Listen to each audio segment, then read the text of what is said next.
Hello. So lots to cover, so let's just get right into it. Number one, the importance of and examples of using person first language. This is a big deal, especially in general, because first person first language basically would be, for example, instead of referring to a student as an autistic student, you would refer to them as a student with autism.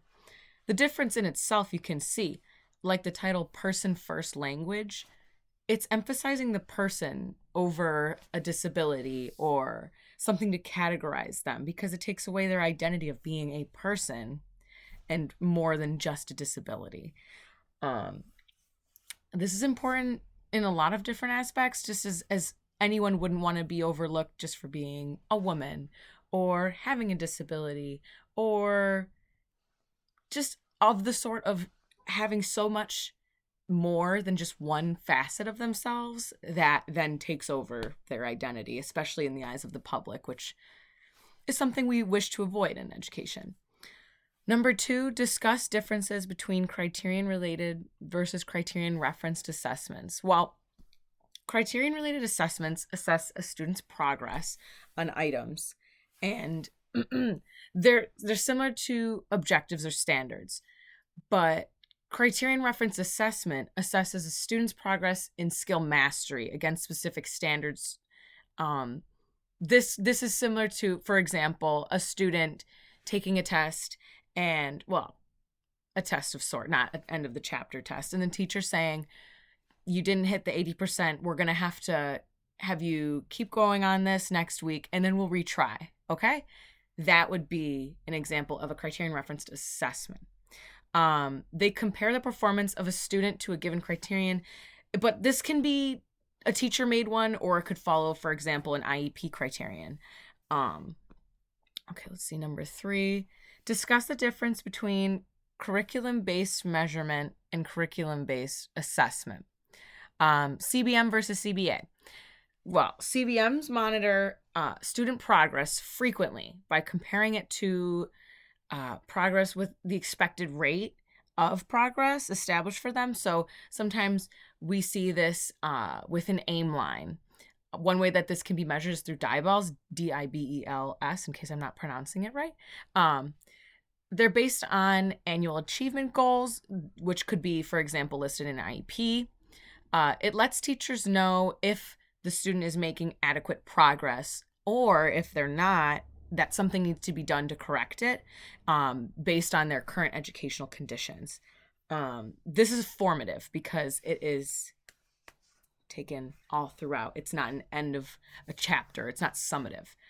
That being said, curriculum-based assessment is summative. This determines how a student is performing or mastering the actual curriculum.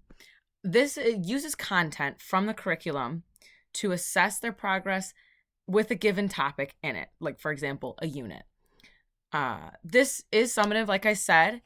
It's taken at the end of an instructional period to see how the student is mastering or performing. An example would be similar to the one where that girl had to hit that 80% mark. If she doesn't, she's got to go back. But that 80% mark on that test, that is a curriculum-based assessment.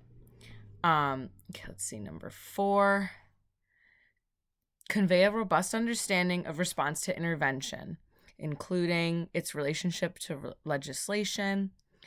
Well, this was addressed in the Elementary and Secondary Education Act and IDEA.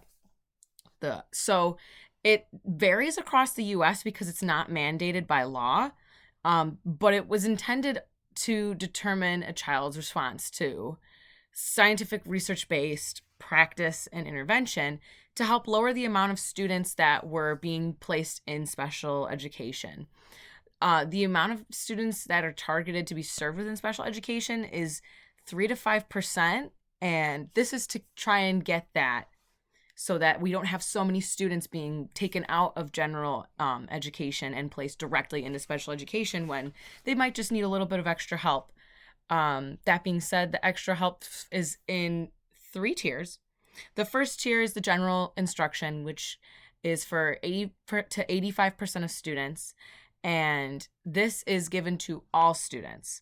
It's universal methods, teaching strategies, best practice, behavior management, classroom management in general. This is general, so it's in the classroom with a primary classroom educator. That being said, when students are not progressing adequately, then it goes into tier 2 instruction, which is a little bit more intensive and in-depth. This might be small group instruction or additional instructional time for the students to work with the material because they just might need a little bit more time. They could work with the teachers that they have. We have paraeducators. We also have specialists, such as like reading specialists. This also in tier 2 has to do with progress monitoring. We've seen this throughout the semester with the charts. We usually have a baseline where the student is before any interventions, just tier 1. Then there's usually a little slash in the chart, and this is when the intervention starts with tier 2. Hopefully the goal is, there's a goal line usually. If they're down here, the goal is with this intervention that they go up and start to more adequately reach that goal line, and be on pace. The thing is, this sometimes is not enough, and students will get moved to tier 3. Same chart, baseline, tier 1, or excuse me, tier 2, tier 3. This is for students that still are not progressing and need even more help. This could be as simple as having one-on-one instruction. It is also small group. You might have them working with specialists specifically for their personal needs, or special education teachers. And so if a student continues to not respond to tier 3 intervention, then they are usually referred to special education services.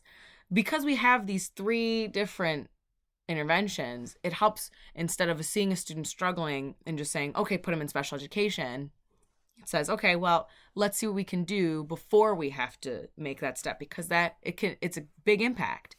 Let's see. So number 5, discuss the differences between a 504 plan and an individualized education plan, or an IEP.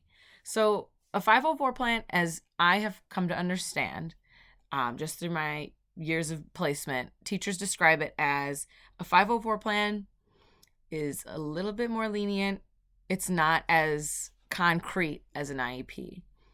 That might be, it just takes a functional approach. So instead of having to be eligible for one of the 13 disabilities as described in the IEP, a student who's struggling might end up getting a 504 plan, might be extended time on tests, extended time for homework assignments, things like that. It's to ensure, the 504 plan is to ensure that students with disabilities, are not being discriminated against in programs and services, and are getting the assistance that they might need, even if they might not be eligible for a IEP and they might not have a learning disability. So let me think. So for an IEP, I'm trying to think of what else I have not covered. It's stricter. In short, it's stricter. So it has to meet state requirements. And students must have an IEP. So that means that they have to be in special education for this IEP. It's much more categorized. Like I said, there's 13 listed disabilities that most impact their ability for educational performance.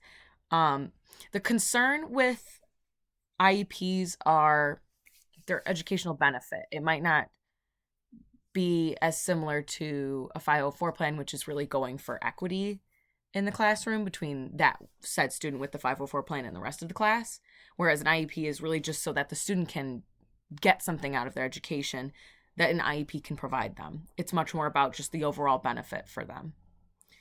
Okay, number 6 is discuss the components of an IEP. IEPs have several parts.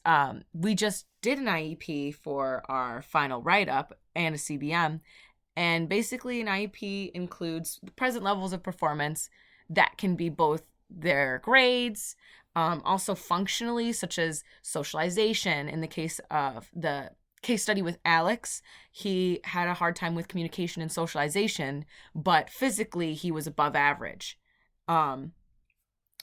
So that's one part. Then these are also including annual goals. These have to be measurable. This is so that a student has a goal at the end of the year for them to meet that helps them improve from where they're standing when the IEP was originally created. In the case for Alex, he struggled with verbal communication and socialization, so his IEP, his annual goals, reflected how he could improve upon that by the end of the year. He also had reading comprehension difficulties, so one of his annual goals involved that and how he could get on pace. These annual goals aren't just something that you come up with and you just hope to get there. We have short-term goals, sometimes called like benchmarks, and those are little stopping points. Sometimes there's 3, sometimes there's 4, give or take, of goals on the way that will get the student to the annual goal. Okay, let's see. 7, distinguish between the following pieces of legislation and why they are important to special education. Brown v. Board of Education in 1954. So this is following a landmark case in the U.S. And from that case, keep in mind with civil rights movement, this was about equity, equal treatment for other human beings, regardless of how they look, disability, their background, their culture, their linguistics. All of this was the main belief in that. So the civil rights movement and special education actually they worked together because they both had very similar goals, which is equity. So in this case, Brown v. Board of Education, the Supreme Court unanimously agreed that segregated schools were unequal and that they needed to be abolished. This had implications for people with disabilities who faced similar problems in schools. There was no law previous to, for example, the one that landmark, 1973, the Vocational Rehabilitation Act, which gave individuals with disabilities equal access to services. This made it so that any private organization accepting federal, state, or local funding could no longer discriminate against those with disabilities. That included public education. Following after that, we have Education for All Handicapped Children Act. This was a law that gave students with disabilities the right to a free and appropriate education. The problem is, appropriate is a debatable term. And so as we've seen, being 1975 at the time, it's similar to that presentation posted by Dr. Garland with a really old car and a really nice car, and both are considered appropriate. People didn't get the services or accommodations that were considered appropriate by our standards, but by others, it went along. So following that, we also have, I skipped one, the Elementary and Secondary Education Act. So this was part of President Johnson's big approach to try and better the U.S. It was awesome. He passed many laws to try and help improve situations, especially for those in poverty. This established federal funding to help low-income students. This is basically to help give funding to those who did not have money and had a hard time in school because of it. Keep in mind, we don't have equal opportunities like we do now, or at least even programs to establish equal opportunities. So this was one of them. This is why we have Title I and bilingual education was from this. Following that, we have the Vocational Rehabilitation Act of 1973. Actually, I believe I already touched this. Yeah. So then we have Americans with Disabilities Act. This was in 1990. This made it so that any agency or federal organization that received federal funds must provide access, transportation, accommodations to people And it was basically to enable individuals with disabilities to participate in society and events just like everyone else. This is why we have ramps into buildings instead of just stairs or, for example, elevators. We also have guidelines, for example, in bathrooms. There must be a bathroom that is handicap accessible for those in wheelchairs, with guardrails so that they can hoist themselves up or lower themselves down. Things like this that we would not have otherwise had. Let's see. Then we have No Child Left Behind in 2002. This granted schools with large numbers of financially poor students to have extra funds to pay for extra services. Similar to other ones, those without money cannot get themselves through school as others with money might be able to. So this is just to help bridge the gap for them. We also have Individuals with Disabilities Education Act. IDEA, it's been reauthorized multiple times. We also have IDEIA, I believe yes. So basically, this is another one to help make it so it's not so difficult. I believe this is where RTI is also from. Then we also have the Every Student Succeeds Act. These are reauthorizations of a previous one. It is the Elementary and Secondary Education Act. ESEA, IDEA, and ESSA are all basically the same, that were reconfirmed, maybe adjusted, added things, took things out. But these have transformed education. They have made it much easier for so many different people who otherwise would have been left behind and ignored to go to school and participate and get something out of it. So let's see. Then we have number 8, distinguish between disproportionality and overrepresentation. These can get a little confused because they sound a little similar at times. Basically, disproportionality is when the number of students from various ethnic or linguistic backgrounds receive special education, and it's skewed based on the general population. This could be that there's either too many or too few. For example, Spanish-speaking students, they might be overrepresented in special education because of that linguistic barrier to English specifically. So we would see a disproportionate amount of Spanish-speaking students in special education if, for example, out of 15 students, there was 12, and that was the only reason why they were there. Overrepresentation sounds similar, but it's a little different. This is when too many students are found eligible for special education from a specific ethnic group.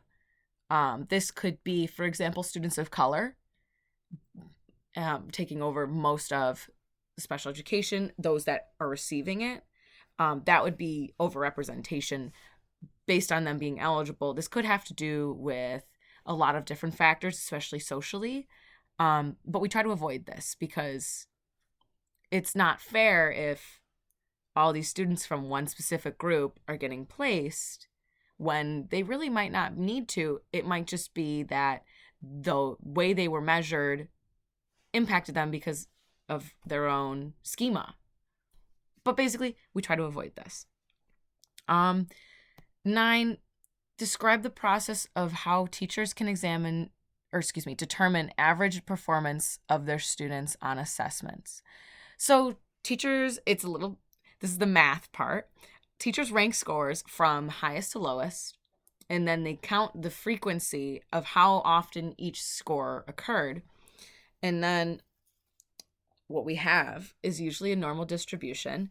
They look like this, sometimes called the bell curve. 68% right in the middle will fall between one standard deviation of the mean being the average. And 2 standard deviations below the mean, that would qualify for a student with an intellectual disability. 2 standard deviations above that would be a gifted student. This is important to determine average performance because we need to know the relationship between distribution of scores and that standard deviation. So basically what we can have is a positive skew or a negative skew. So in a positive skew, we have it like this. Instead of having a normal bell curve, it's slanted. So that is when their more extreme scores are above the mean, meaning that there's less of them, but these are really extreme. But the more scores overall are below the mean. That's what happens when a test is too difficult, because the scores are all really low. Most students did really poorly on it, except those who are talented and more talented than the rest of us by a long shot, that had a natural ability to just take that hard test and be like, okay, I'm still going to do okay. The opposite being a negatively skewed distribution, which goes like this. That's when the more extreme scores are below the mean and the more scores overall are above. This is what happens when a test is too easy. And as much as it's nice to have every student do really, really well, it doesn't say anything if the test is too easy, because that's not a reliable measure of student ability. And especially nowadays with standardized testing and high stakes testing in general, we want our testing that we do in schools to reflect how students are going to be tested later on. We don't want to just make every test easy for them, because then it's really not measuring what we are intending to. 11, discuss the difference between validity and reliability and why both are important with assessing students with disabilities. Reliability is the dependability or consistency of an instrument across items or time. This is important because we want to make sure what we are doing when we test students is reliable and consistent. If we're not doing that, then there's no point in doing this. So this can be checked with test-retest reliability. This is when you test a student to see that the trait being measured the first time is stable over the second test. Because a test that isn't measuring something consistently is not a test that we want to use. Another one that we have that we could use is equivalent forms reliability. This is when two forms of the same instrument are used to see that they're matched for difficulty and students are coming out with similar. So that's reliability. Validity is the degree to which an instrument measures what it's designed to measure. We want a valid measurement. This can be checked with, for example, split half reliability. This is when we take a test in half. Well, we cut it in half, take both of the numbers, and then compare them to each other to see that it is doing the same thing. It's reliable over the entire test. These are important because we want to assess students with instruments that are reliable and valid. We don't want to give students a test that isn't going to interpret them correctly, because with these scores that we have, especially with special education, it can make the difference between a student going into special education or not, which is a very impactful event. Not that it's bad to go into special education, but if a student does not need to, and we interpret the scores from these tests, whether they be not reliable or just not valid, and we put them into special education, we have taken that. We want a least restrictive environment. And by putting a student into one that is more restrictive than necessary, we take away some opportunities for them. So we want to avoid this. So let's see, we got 12. Discuss how curriculum-based measurements are related to progress monitoring. Describe some specific CBMs and web-based ones that teachers can access for free. So CBMs are closely related to process monitoring. As we discussed with intervention like tier 2, tier 3 in the RTI model, we are constantly progress monitoring. That's a good thing, because with, for example, one method that we have are weekly reading probes, and they're standardized, and students will do them, produce an accurate reading, meaningful result for them that teachers can take that, chart it out, so similar to the chart that I mentioned earlier, like for example with Alex. And with these, we see where the student's going. We got a goal line. And with this progress monitoring with CBMs, we can decide, okay, this is working. They're progressing adequately. Or this is working kind of, but we need to change something. This is a great skill to have. It also helps teachers rethink how their instruction is and ensure that they are doing best practices, So one other thing, we want teachers to have access to this, preferably for free, because teachers have come from all different backgrounds, financially as well. 3 sites that I have personally used, especially in the case of Alex: ChartDog and EasyCBM. There's a free version and a teacher version for EasyCBM. You can use multiple options on this. For Alex's study, I used one based for reading comprehension, but there's options for math and that's only 2 of them. There's multiple. Intervention Central is also a helpful source to use. But yeah, we want to make sure that these students are progressing towards their annual goals. And to do that, curriculum-based measurement and progress monitoring, they're the best tools we can use. Let's see. So 13, discuss the purpose of behavioral assessment. Not every problem we have in school can be an academic one. There's countless students with behavioral struggles. Behaviors are learned, and when they're reinforced, we want to correct that before it becomes even more problematic. So behavioral assessment and interventions are used to increase academic engaged time with these students. That meaning we want students to be actively involved with the learning process. This is how we emphasize that, and we make the most out of what we have with them. Any teacher would want to use this.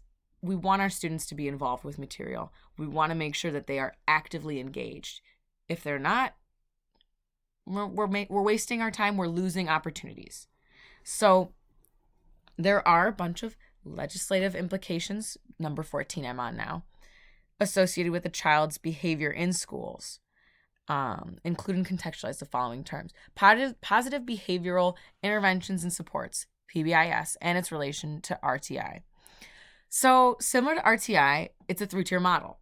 It is made to address behavioral challenges which teachers are required to document, such as interventions used and how students are progressing before they get referred to special educations.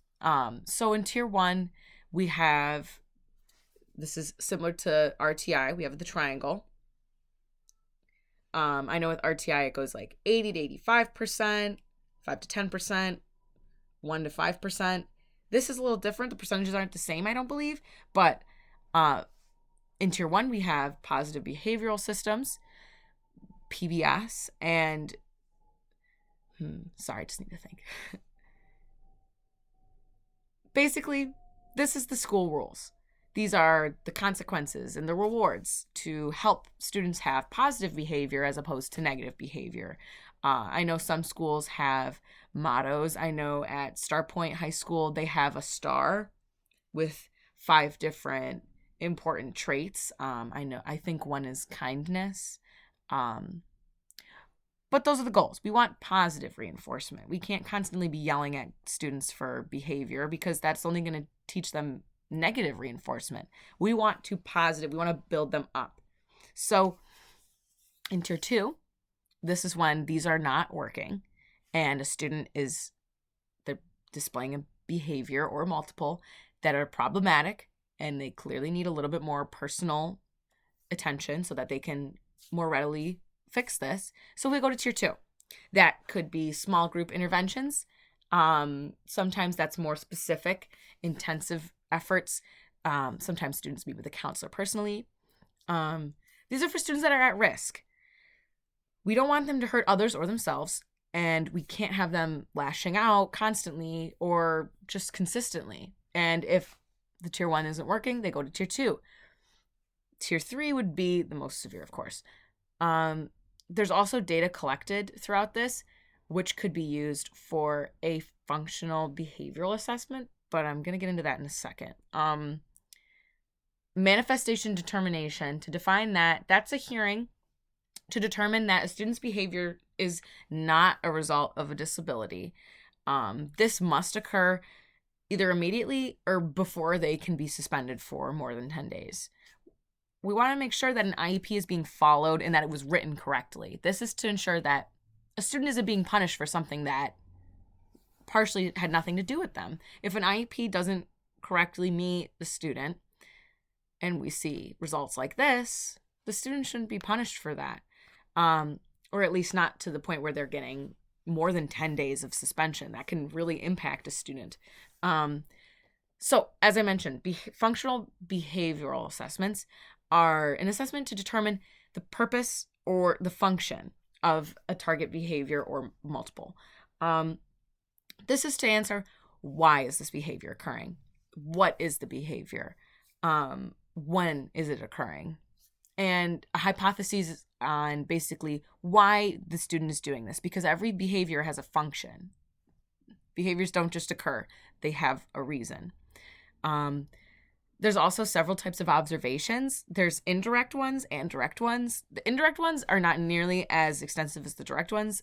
Indirect ones being interviews, either with the student or their parents, maybe their teachers that they have, school records being reviewed, such as past issues or their grades even, and checklists. There's multiple direct observations, though. So to begin, we have event frequency recording. This is to record the frequency of a target behavior with the intention of understanding how often is this occurring. Could this be every couple seconds or once a period, multiple times a day? This is important to know. So interval recording, that is sampling the behavior intermittently. This is over brief periods. This is when we either have multiple students that we want to observe or multiple behaviors at one time that we just can't record all at once. Or, for example, they're happening way too frequently to record each individual event. This is also sometimes, when I think of this, I think of anecdotal recording, which is observations of behavior where the teacher notes everything from beginning to end and the interactions in between. I know that we examined some of these throughout the semester. We had a worksheet where we had to fill out our own. These are really helpful because sometimes we look at what happens right with our eyes and we just can't understand why we got from A to B. And it helps us see, okay, well, A-1, -2, -3. How did we get there? It's like a ladder. That's how I think of it. We also have duration recording. This is observations involving the length of a time that a behavior occurs. It could be as simple as that. Could be a student yelling out in class, quick. Or it could be a full-blown episode in class that lasts for 5 minutes or longer. These are important things to know because with all of these, we understand the behavior better and how to work on it and how to avoid stimulus to get it going again. We also have latency recording. This is when we involve the amount of time that elapses between the presentation of the stimulus, as I mentioned, to the actual response. It could be quick, or it could be need a couple minutes for that student from that stimulus to actually outwardly respond. The interest point being the elapsed time. We also have inter-response time, which is the amount of time between target behaviors, not between a stimulus and a behavior, but between one behavior and another. This is also important to know because some have one right after the other, or some need a little bit of time. All of these help the teacher better respond. We also have, this is not one of those, but this is a behavioral intervention plan. These try to address student behaviors by changing the stimulus or the consequence that the student could be seeking, for example. So in a case that we studied, a student was getting up and not doing their work. And the teacher would ask them repeatedly to go to their work, do your work. And the student wouldn't. And then the teacher would get angry and send her out. And she would go to the office and she would be happy and walk out because she didn't want to be doing work. That sounds like, oh, this student's a bad student. Why are they lazy? Then we come to find out that she has a lot to do at home. She was having a hard time. She had to wake up early. Things at home were not so cut and dry, and she would just go to school and be a bad student. No, she was tired, and doing work is really exhausting for her. So she'd try to avoid it when she could. After understanding that the stimulus was having her get sent out to take a break, that was understood. So the BIP helps us understand basically why that's happening. And then from that, we understand what we can do to replace that. So part of these that we have to include are we need to have a way to replace the negative behaviors. For example, her acting out in class, not doing her work, not listening to teachers, with positive ones. So in her case, I believe that we established communication better with the teacher, established time for one-on-one interaction to talk about how she can work on assignments, or if she needed help and wanted to talk to the teacher, all of these. So students who receive these services are disciplined like anyone else. If they're not acting out right in class, they're going to probably have to deal with some disciplinary action, as anyone would. But this is to make sure that, similar to, as I previously mentioned, that the IEP is being followed. And also, the days cannot exceed 10, or else the IEP or the BIP is not being followed. And it gets a little complicated, but basically, we cannot punish these students in a way that's only going to put them in a worse situation. If they're missing school for extended amount of times, it's going to be really hard for them to keep up, and it already was. So that's not the goal. And that is all 14 questions, I believe. So thank you for an awesome semester. I hope this is helpful, and I will definitely be watching this for review later on in life. So have a great summer.